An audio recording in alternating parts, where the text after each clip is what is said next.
అస్సాం రాష్ట్రం తెలుసు కదా. అస్సాం రాష్ట్రంలో ఆయిల్ రిజర్వ్స్ను కనుక్కున్నారట, పెద్ద రిజర్వ్స్ ఉన్నాయని. అయితే ఇప్పుడు అస్సాంలో జరుగుతున్నటువంటి చొరబాటుదారులు వాళ్ళందరినీ రిటర్న్ పంపిస్తున్నారనమాట. రిటర్న్ పంపించి అవన్నీ కూడా అక్కడ వాళ్ళకు మౌలిక సదుపాయాలు కల్పించడానికి అన్నీ కూడా ఏం చేయడం లేదు. ఈవెన్ వాళ్ళ రిటర్న్ పంపించినప్పుడు ఇంకేం మనం ఫెసిలిటీస్ ప్రొవైడ్ చేయాల్సిన అవసరమే లేదు.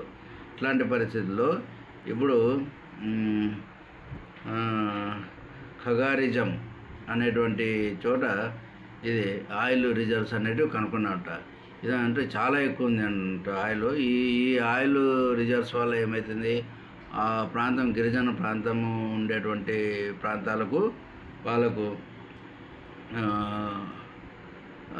రోడ్లు అవన్నీ ఫెసిలిటీస్ ప్రొవైడ్ చేయడానికి ఇప్పుడు అస్సాం రాష్ట్రానికి బోల్డ్ అంత డబ్బు అనేది వస్తుంది అనమాట. ఈ విధంగా ఈ దిగిన ఆయిల్ రిజర్వ్స్ వస్తే ఇంకా మన దానికే అస్సాంకే కాదు, మన దేశంలో కూడా మనం ఎన్నో లక్షల కోట్లు కూడా పెట్టి కొంటున్నాము.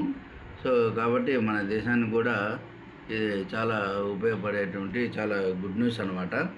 సో అదేదో తెలుగులో సామెత కలిసి వచ్చే కాలానికి నడిసొచ్చే కొడుకు వచ్చాడని ఏదో సామెత ఉంది. ఆ సామెత ప్రకారము ఈ విధంగా అస్సాంకు మాత్రం చాలా మంచి రోజులు. ఈ ఆయిల్ తీయడం మొదలు పెడితే ఇక చూడండి, ఇక మీకు విపరీతమైన డబ్బు ఖర్చు అనేది మిగులుతుంది.